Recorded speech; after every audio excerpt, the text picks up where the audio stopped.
Muchas gracias. La verdad es que me siento un poco culpable de lo que voy a exponer, porque lo que voy a exponer son experiencias favorables de la solución de conflictos ambientales. Obviamente que no me voy a referir al espacio de México, y esto es muy triste decirlo, pero estas pueden ser herramientas que se pueden utilizar en nuestro país también. Entonces voy a hablar de dos casos, uno sobre todo muy exitoso, el caso de Holanda, y el otro que ha tenido altas y bajas, que es el caso de Canadá.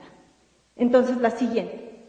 El problema fundamental en Holanda sobre conflictos ambientales es la escasez de tierra.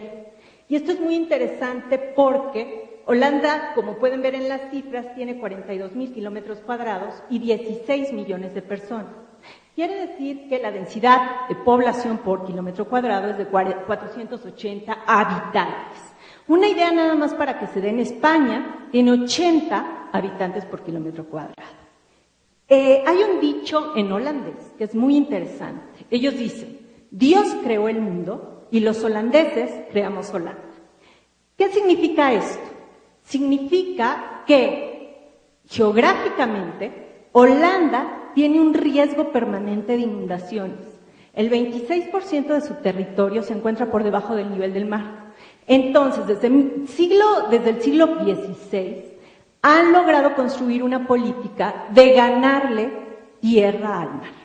Es decir, una política que se conoce como polders, o que es la construcción de diques, ganarle tierra al mar, y sobre todo, que toda la población ha participado permanentemente en esta construcción de esta política.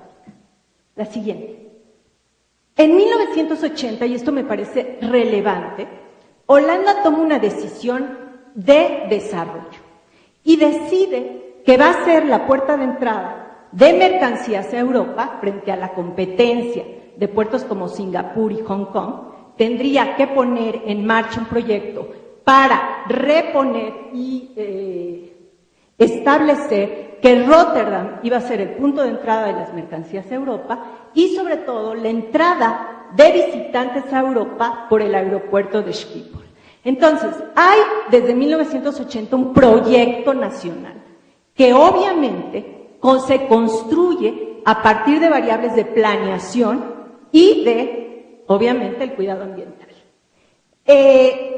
También se reconoce que todos estos proyectos van a ocasionar conflictos, ¿sí? Un asunto que es importante tomar en cuenta en México. ¿Cuáles serían los conflictos? Obviamente que hablar de ampliación del puerto de Rotterdam implicaba un conflicto con los agricultores y con los pescadores, y se enfrentaban a riesgos importantes, pues, como ustedes saben, Holanda tiene dos industrias muy importantes.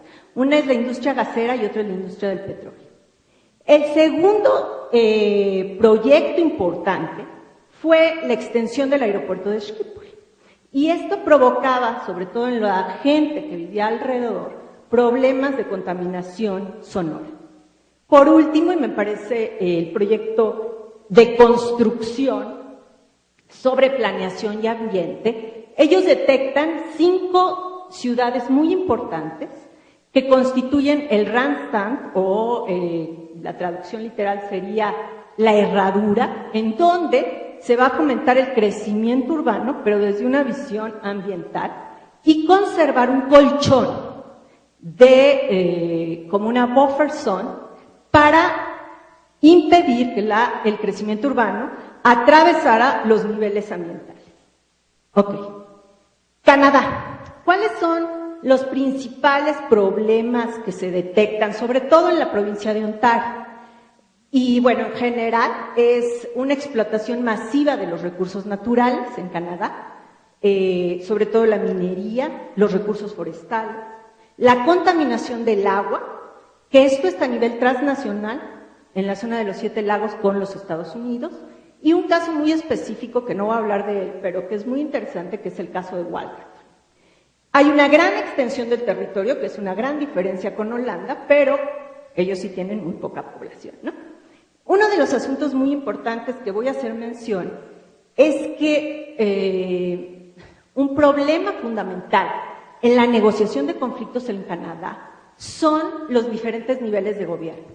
Hay una política federal y ciertas atribuciones del gobierno federal y sobre todo un poder de las provincias en los recursos naturales muy importante. La siguiente. Cuando hablamos de gobernanza ambiental, y yo sé que es un término que está de moda, y a lo mejor, como decía en la mañana el doctor Azuela, soy una conversa del marxismo, la gobernanza ambiental es un instrumento de política ambiental. Y esto es muy importante. O sea, lo que tendremos que saber es que la gobernanza ambiental tiene que ir acompañada de otra serie de instrumentos, que no puede ser la varita mágica para resolver todos los conflictos y que tiene que estar unida con una buena legislación, con estándares ambientales, con convenios con la industria, con vinculación con la legislación.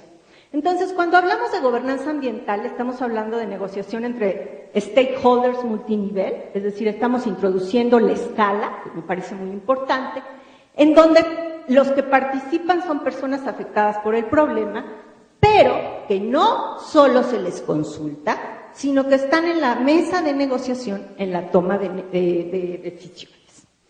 Se busca, sobre todo, consensos en conflictos particulares, y algo fundamental es que aquí se pasa de la consulta a la deliberación, que es un asunto muy importante.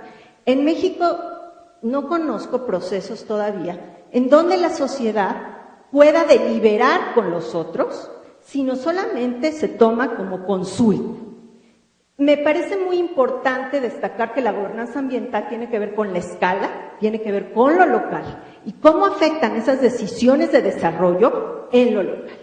Por eso se dice que la política que se construye a partir de estos instrumentos no es solamente bottom-up, sino también tiene que haber una referencia up-bottom. Algunos autores ahí están para que ustedes los puedan consultar. La siguiente. Bueno, este es el mapa de Holanda, la que sigue, de los Países Bajos más bien. El modelo de gobernanza holandés, que me parece muy importante.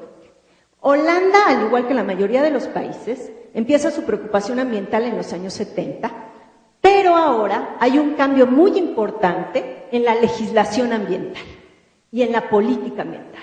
Es decir, de una política de comando-control, donde el Estado se hace cargo de todo, se pasa ahora a una combinación de políticas públicas privadas a nivel regional y local.